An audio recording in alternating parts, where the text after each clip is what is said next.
Hi guys, this is Dan from Magic Pachinko Restorations with another short video on a vintage pachinko machine. This is a Nisagen Model C.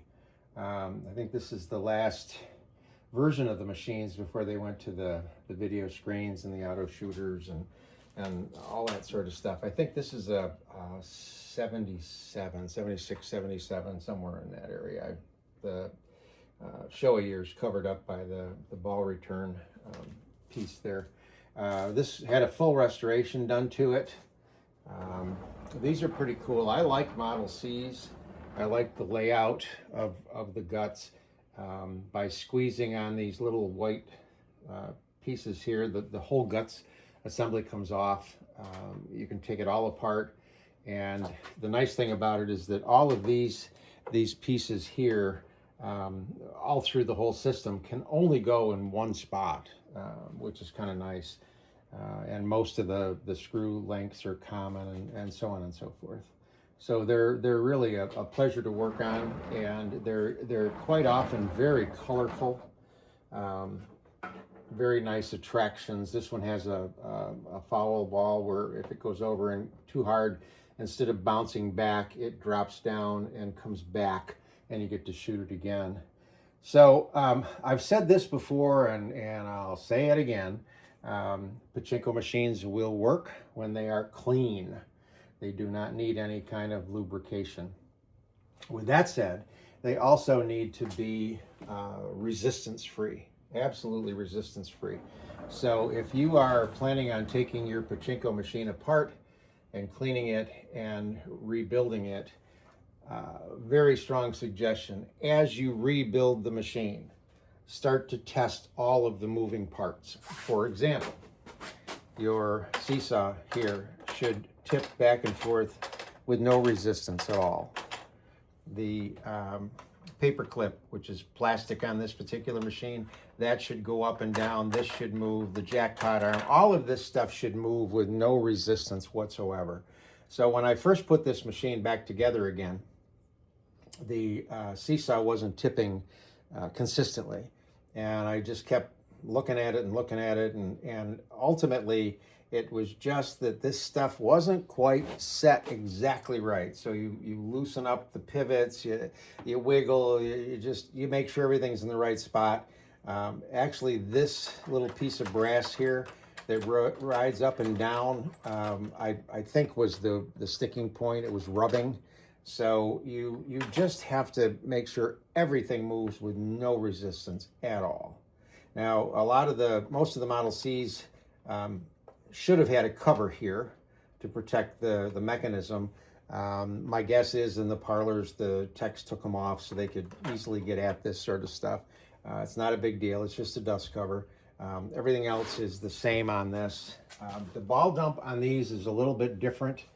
It's located in the same spot, and it basically works the same way. It pushes down like that. But what it does is when it pushes down, it allows this little flap to go this way. So when the balls are here and the flap is in place, they'll go across into the jackpot. When the flap moves out of the way, then it'll allow the balls to drop, and they'll come down and come out. So that's your ball dump.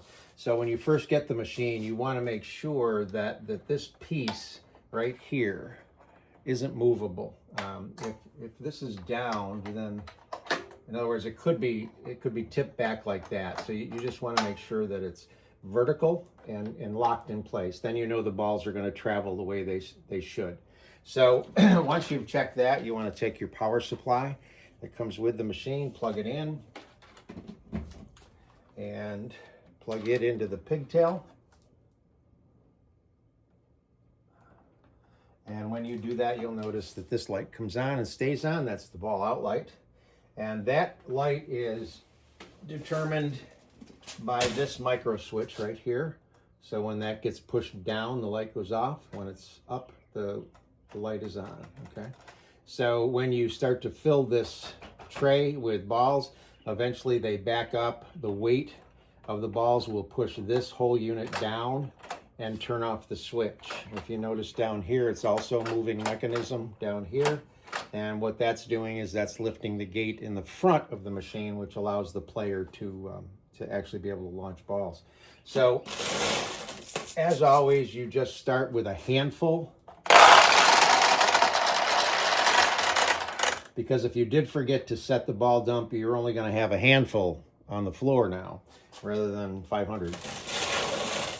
So what's happening now is the balls are leaving the hopper, going down the upper feed chute into the turnaround, across the lower feed chute into the jackpot. This is where the jackpot is on a Model C behind this translucent cover. It's a lot like a Model A, 14 balls in a tray that just tips. So I'm going to add a few more. And we're finally to the point where they've backed up. The weight pushes down, hits the switch, turns the light off. So right now, there is a minimal amount of balls in the machine. It's properly loaded, but it's a minimal amount. So it's probably 150 to 200 balls that have been put into the machine. You want to put everything you got except a small handful to start playing. So we're going to load this tray right up with pachinko balls. The more that you have, this tray will hold 1,000 easily. The more you have, the less time you're going to spend putting balls back into the upper hopper. Remember, when you own a pachinko machine, you're the player on one side, you're the parlor owner on the other side. It's up to you to keep the machine in good working order. Now, once you have it properly loaded, the last thing you're going to check is your seesaw. So this piece right here is the seesaw. And if you notice, the pitch of my finger is, this end is up, not down. And you want to make sure that that's the case. You don't want your seesaw to be down like that. If the seesaw is down, the first winning ball is going to come in and it's going to hit the end of the seesaw and just sit there. And then if you keep playing, the balls will just keep backing up. So you want to make sure this is down. Now what will happen is a winning ball comes in, gets captured within the confines of this piece of plastic, runs down to the jackpot. The seesaw. When it hits the seesaw, this will tip. It'll let the ball roll out, and it drops onto the end of the jackpot arm. This is the jackpot arm right here. Drops onto the end of the jackpot arm. The ball also kicks this out of the way so that it allows this arm to travel down. And when it travels down, it takes that jackpot and tips it, and it lets the balls fall out. They run over here, hit the bell, and go out the front. And then this whole system resets itself. Okay? So caution, if you're playing and you get what you believe is a win and yet the machine doesn't pay out, come back here and take a look. The seesaw may be tipped. You just tip it back up, or there may be a ball stuck in here, and it's just a matter of going like that and lifting the paper clip out of the way and letting the ball fall out. You will need some sort of a catch box between here and here, because this is where the balls fall out. The losing balls come out here. The winning ball will exit here. So you do need something to catch the balls. It really doesn't matter what it is. It could be a cardboard box, a Tupperware dish. It doesn't make any difference. Whatever fits. So we're ready to go. So now, as the player, you're going to take a handful of balls, dump them in the upper feed tray, and you can look in here and you can see them. They have gone down in and have queued. They're ready to go. So you just go all the way down and let go. And that's how you play pachinko. This is the jackpot light. It'll light up when you do get a win. This is where your ball out light would light up and it would come on and stay on. So you want to go all the way down and then let go. Oh, I'm good today. I usually don't get that many wins in a row. Well, it's only 2 in a row, but you want to go all the way down and let go. Come on. Oh my God, 3 in a row. I think that's a record. One more? Nope, I didn't think so. Okay, so you have tulips on both sides, one and some in the middle. Ideally, you want the ball to come up and lose its momentum up in this area. So it drops down through the center attraction, activates the little baseball guy, and then it will open the tulips. Now, when the tulips are open, it's a bigger target. So it makes it nicer, it makes it easier to get a ball into that open tulip. Okay, so if you go all the way down and let go, it's going to put a ball onto the right side. You want to go all the way down, but then let off a little bit. Oops, not quite that much. There. And you can get a ball to stay on the left-hand side.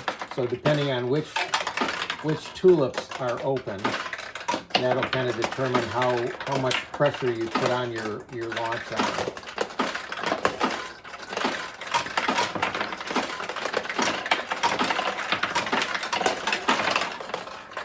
There we go. So that's the Nisogen Model C, I believe, from probably 76 or 77. Hope you like it.